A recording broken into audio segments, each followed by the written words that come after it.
Сәлеметсіздер ма, оқушылар? Бүгінгі онлайн түрде сабақ өтетін 11-ші мамандандырылған физика-математикалық мектебінің бастауыш сынып мұғалімі Ерғожаева Венера. Сабағымыз бүгінгі 4-ші сыныптардың математика пәніне арналады. Оқу мақсаты санды және әріпті өрнектерді түрлендіру. Алдымен сабағымызды бастамас бұрын оқушылар, мен елімді сүйемін атты тренингті өткізіп алайық. Егер сен еліңді сүйсең, басыңды сипа.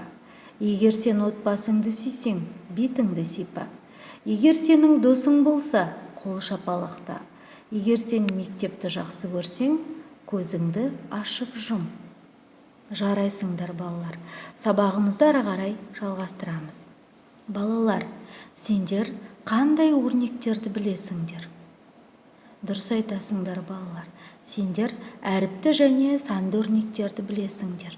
Енді бүгінгі сабағымызда сол әріпті және санды өрнектерді қалай түрлендіруге болады, сол жайында білетін боламыз. Демек, бүгінгі сабағымыздың тақырыбы санды және әріпті өрнектерді түрлендіру деп аталады. Мына жазбаға назар аударыңдар. Жазба өрнек қалай құрылған? Әріпті өрнекті басқаша қалай жазуға болады деп ойлайсың. Дұрыс айтасыңдар, балалар. Өрнек әріптерден құрылған.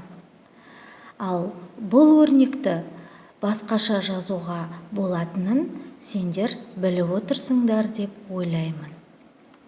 X-тен 4 рет дегенді қысқаша, яғни ықшамдап 4 көбейту x немесе 4x деп жазуға болады.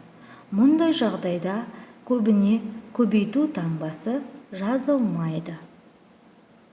Демек, өрнегіміздің, әріпті өрнегіміздің мәні, яғни ықшамдалуы 4x-ке тең болады деген тұжырымға келуге болады.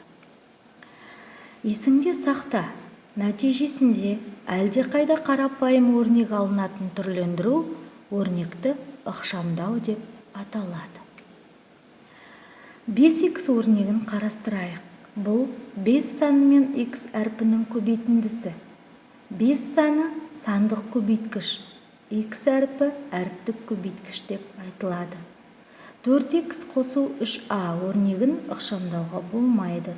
Себебі әріптері бірдей емес. Әріптері бірдей өрнектерді ғана қосуға, азайтуға, яғни ықшамдауға болады. Мысалы, 3a мен 5a өрнегінің қосындысын ықшамдағанда 8a-ға тең болады. Балалар, берілген суреттер бойынша өрнек құрып көрейік. X қарындаштар және 2x қарындаштар және 3x қарындаштар бар қораптарда. Ендеше, осы мәліметтер бойынша өрнек құрып көріңдер. Балалар, сендердің осындай өрнекті құрғандарыңа мен сенімдімін. Өрнек 1 көбейту x қосу 2 көбейту x қосу 3 көбейту x деп құрылады.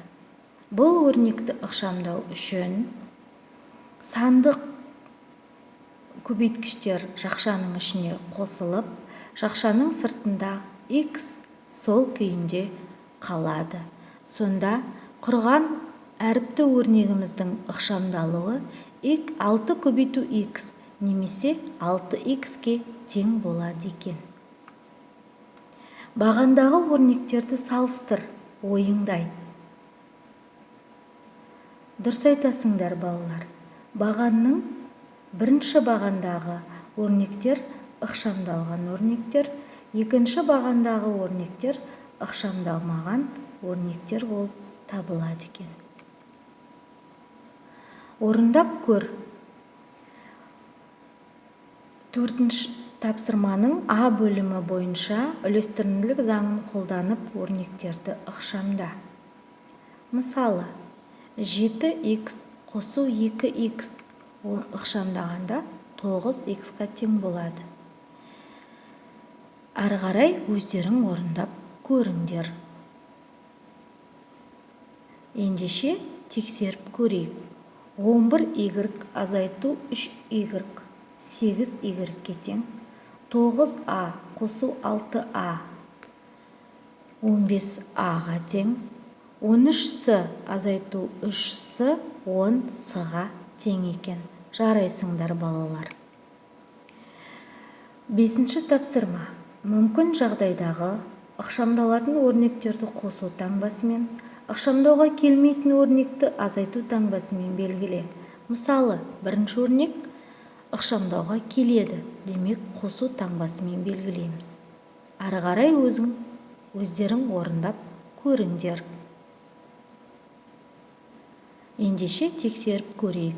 Екінші өрнек ықшамдауға келеді, үшінші өрнек ықшамдауға келеді, төртінші өрнек ықшамдауға келеді, бесінші өрнек ықшамдауға келмейді. Себебі өрнектің әріптері бірдей емес. Жарайсыңдар балалар. Қорыту сұрақтарына ендеше жауап беруге дайындалыңдар. Өрнекті түрлендіру деген не? Өрнекті ықшамдау. Қандай өрнек ықшамдауға келмейді? Дұрыс айтасыңдар. Әріптері бірдей емес өрнектер ықшамдауға келмейді. Өрнектерді ықшамдауда қандай заңдар қолданылады? Дұрыс айтасыңдар. Үлестірімділік және терімділік заңдары қолданылады екен. Жарайсыңдар балалар. Ендеше үйге тапсырма. Оқулығымыздың 22-ші бетіндегі 4-ші тапсырманың Ә бөлімі бойынша үйге алып, соны орындаймыз. Сау болыңдар.